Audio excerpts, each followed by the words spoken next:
Happy, happy Halloween, Halloween, Halloween. Happy, happy Halloween, Silver Shamrock. Happy, happy Halloween, Halloween, Halloween. Happy, happy Halloween, Silver Shamrock. Happy, happy Halloween, Halloween, Halloween. Happy, happy Halloween, Silver Shamrock. Hey guys, what's up? Jacob here, back for another review. Today I'll be reviewing my favorite movie ever, Nightmare on Elm Street. Since I've watched this movie since I was 3 years old. That was the first horror movie I ever watched, and it's still my favorite movie to this day. So now, it's time to review it.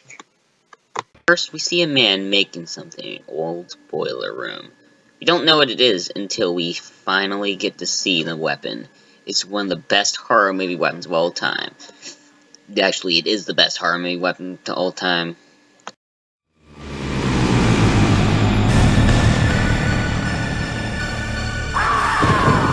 We see our dreamer, Tina, who is running because she thinks she's actually being chased, and after this, she actually sees something.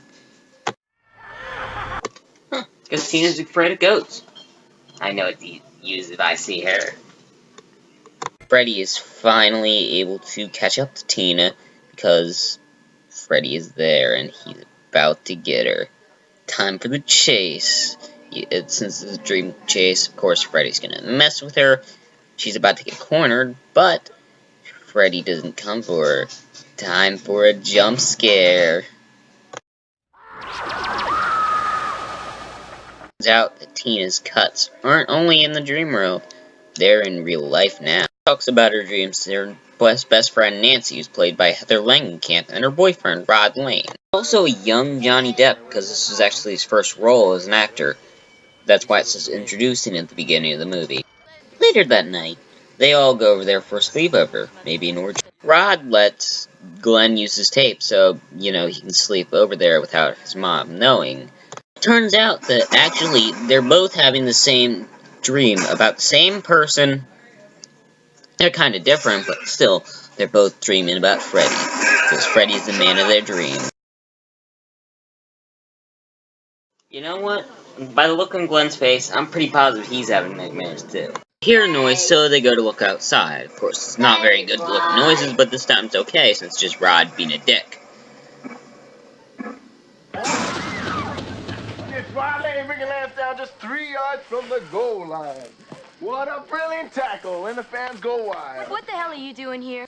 Tina and Rod actually decide to go in and go fucking. Glenn has to worry about hearing Tina and Rod fucking all night, because remember that? Rod says he's also been having nightmares. Tina wakes up, or whatever you call waking up in a dream, since she's dreaming. She's not really awake. I don't know how to explain it, but anyway, Freddy's just screwing her with her right now by doing stuff to get her attention. Hey! Who's keeps throwing rocks at that window, damn it! Stop throwing rocks! Stupid kid! The sad part is, that was cheaper than CGI.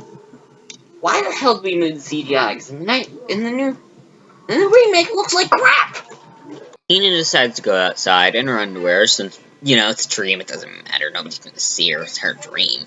So she goes out to see what the hell was happening. Time for Freddy to come and kill Tina and get her soul. And he comes out with 2 fish hooks on his arms, since, it's kinda a cheap effect.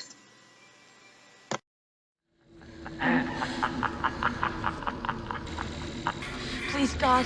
This is God. I've gotta say, probably one of the best Freddy lines in this movie. Not the best, but it definitely is a good one. This is no ordinary chase, this is a dream chase, so Freddy has a bigger advantage, and he can do whatever the hell he wants. Watch this.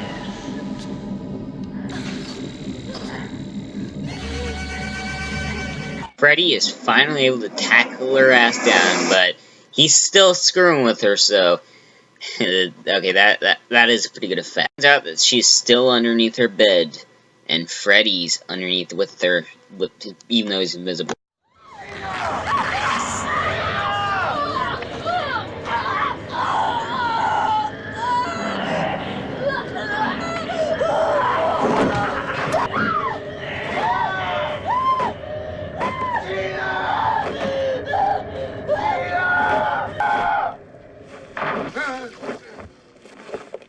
Nancy and Glenn come to see the body. Her father is the lieutenant, and of course he ends up questioning her, even though he shouldn't really have any involvement in the case since it's kind of personal. Nancy, for some reason, decides to go to school, but of course, there's someone watching her. After this, Rod takes her and tries to kidnap her, and his hands are still bloody from last night. Rod tells her that he didn't do it. Me like I'm some fucking fruitcake or something. I'm warning you. Just move. Alright, dude, that's not one of the things you want to say in front of the lieutenant's daughter. The lieutenant is now there to capture Rod. And of course, they do capture Rod. And he used...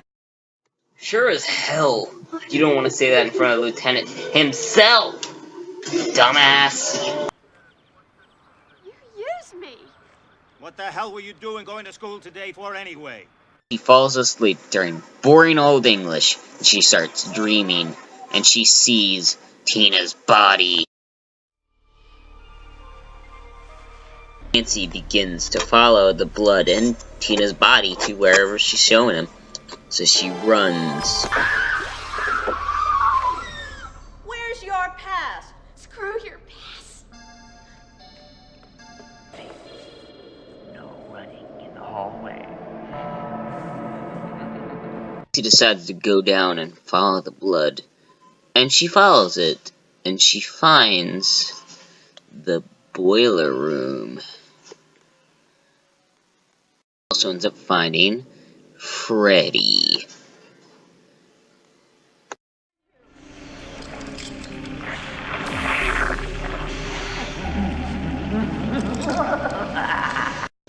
That's what I love about Freddy in this movie.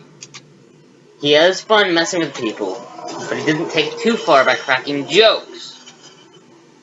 Even though Welcome to Prime Time, bitch, is still a good line, and that's probably just about the only one. The door is gone, so now there's no way out. She has to deal with Freddy. And he actually does end up catching up to her and even cornering her in... Come to Freddy.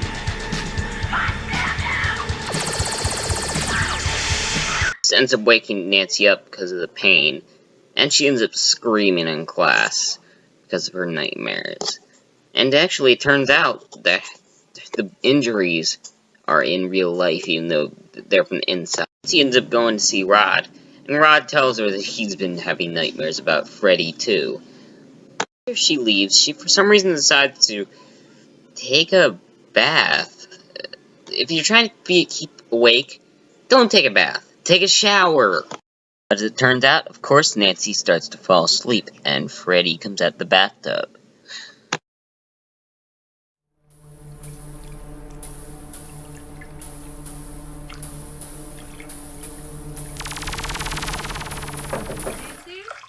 Nancy's mother tells her not to fall asleep in the bathtub, or she could die, and she says lots of people die that way. And of course, Freddy ends up dragging her down, trying to drown Nancy. Of course, this is a stunt double, but still. Nancy ends up getting out of the tub fine, since she, I guess, woke up. Nancy takes some stay awake, so of course she can stay awake, and she watches Evil Dead, because in black and white. I guess this was because Wes and Raimi were friends, and also Raimi had a Hills Have Eyes poster in a room in Evil Dead 1, so yeah, it's kind of the thing they were doing. Because Wes would show something for Raimi, Raimi would show something for Wes, and most of the movies except for Army of Darkness, I think, but that's about it.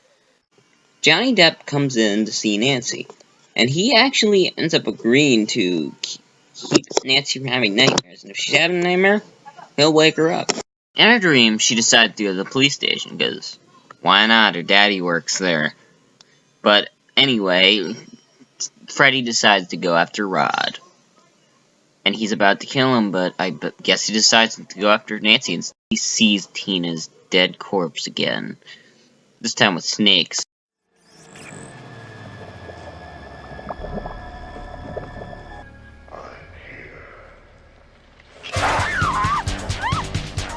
Time for the chase to begin, but this isn't an ordinary race, this is a dream race. Nancy's delayed when she falls into oatmeal that somebody left on the steps. Freddy decides to go in by breaking the window and trying to get Nancy. Of course, he doesn't try too hard here since he's probably just screwing with her right now. But she ends up waking up just in time because of her alarm clock. Glenn didn't help at all. Nancy's pissed off at Glenn because, you know, he fell asleep when she told him not to. Can't get any night. Glenn goes out the window because, you know, her mom comes in. And then she remembers, oh crap, Freddy's after Rod. They go back to the station so they can see Rod, but the cops, of course, don't want him to see her. Don't worry, Freddy just wants to hang with Rod, because it's fun. In fact, the cops take so damn long, by the time they get there, Rod's already hung. They check to see his pulse, but he's already dead. They actually end up giving a funeral to Rod, which is rare in the Nightmare on Elm Street series. Here's the thing about Nightmare films. They only do that for people who need to have funerals that are very important, like Nancy or Kristen, but other than that, it's just really just when they need to. And once plot. Somebody else killed Tina.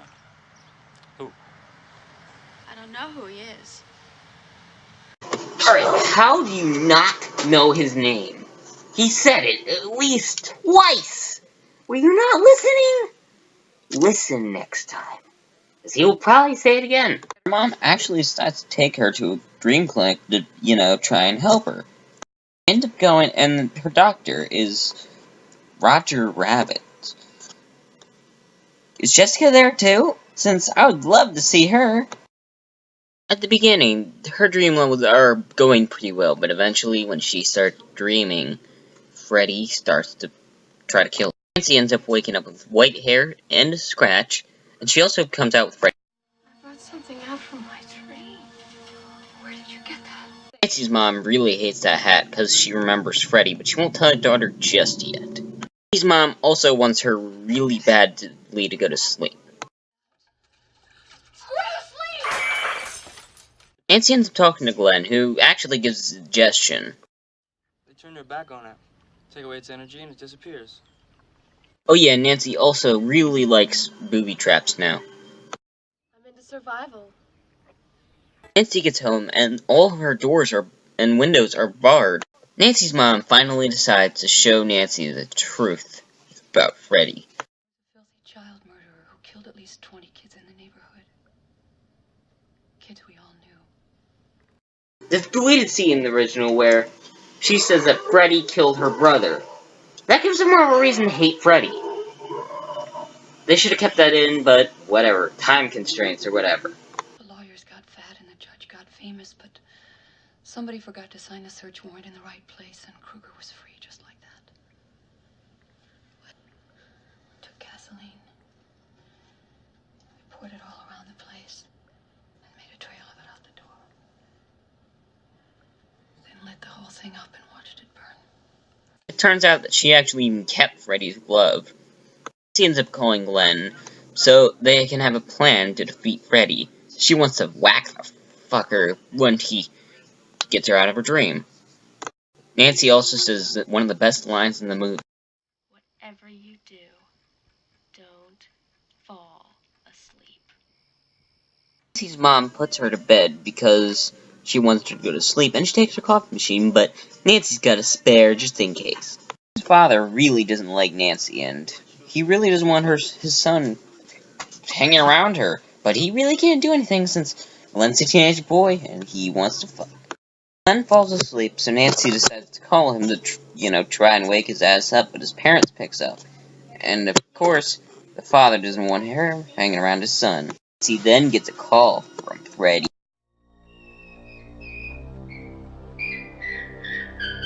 breaking the goddamn phone. So now she can't call Glenn. But Freddy can still call Nancy.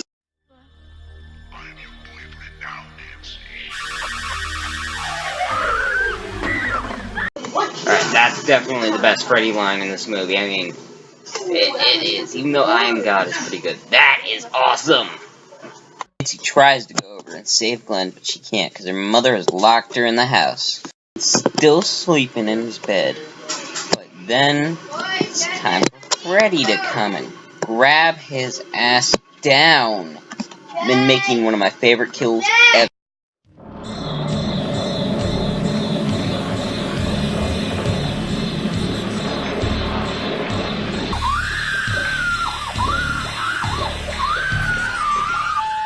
I'm sorry, but that kill is fucking awesome.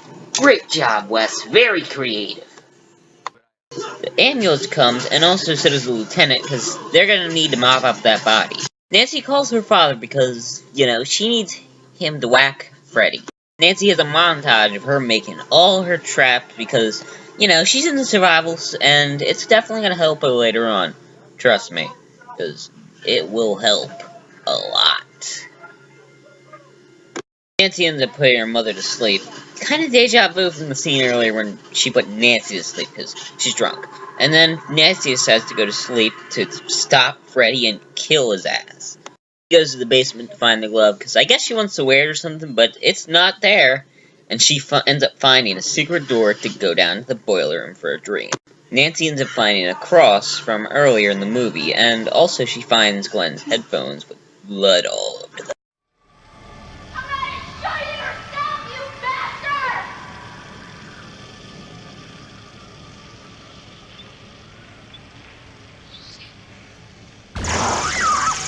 Action gets outside, and Nancy pins his ass and is finally able to get her out of the dream world. Nancy thinks she's crazy for a minute, but...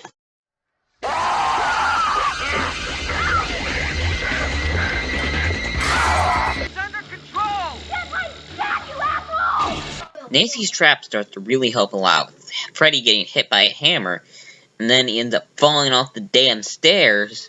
But then also that light bulb comes in handy when it blows up right next to him. And then she flat burns Freddy, and Freddy is, I guess, kind of afraid of fire. Kind of. I mean, it's gonna hurt like hell. The lieutenant finally comes to save Nancy, but he's a little bit late because Nancy's mom is now dead. She's a skeleton now. Plus, I completely understand why he put that cover on her. Because he's burning, and he doesn't want to see Freddy on top of his ex-wife. Freddy's still alive, even though he's burnt. But Nancy takes all of his power away, and it looks like we're gonna get a happy ending. For now. Ending has a little twist to it. You'll see in a second. Hey, I'm not doing this. I'm not doing this. What's going on with the window?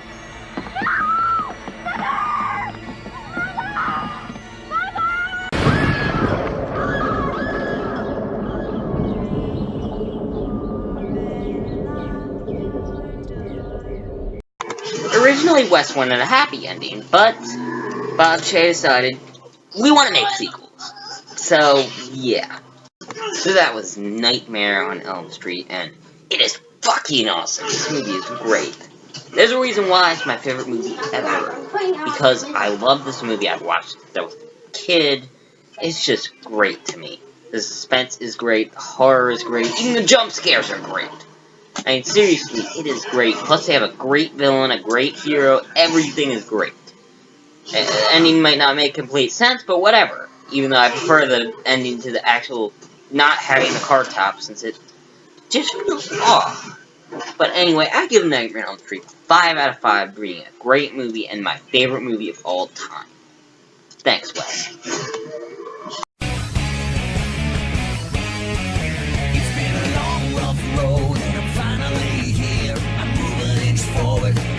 Like a year, everything I feel seems so unreal. Is it true? Is it true? I take one step forward and two steps back.